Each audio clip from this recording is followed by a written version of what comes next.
Hello guys, welcome back.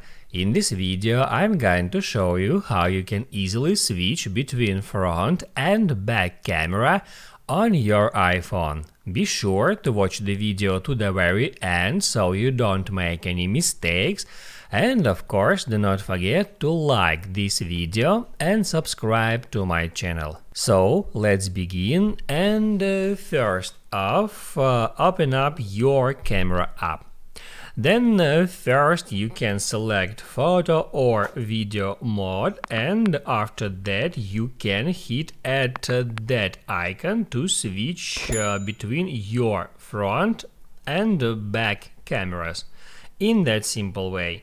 Now I'm on frontal camera and I can hit right here to switch it to a back camera. Just make sure that you have selected the camera that you need right now before you start taking a photo or recording a video, because let's say if the video is being recorded, you are not able to switch between that cameras while the video is being recorded. So just select the camera that you need before you start recording a video or taking a photo. Now you can write down in the comments below if you have any questions about that tutorial, and also I recommend you to check out my iPhone tutorials playlist, which you can easily find in the description. Hit the like button if you like that video, and see you in the next one.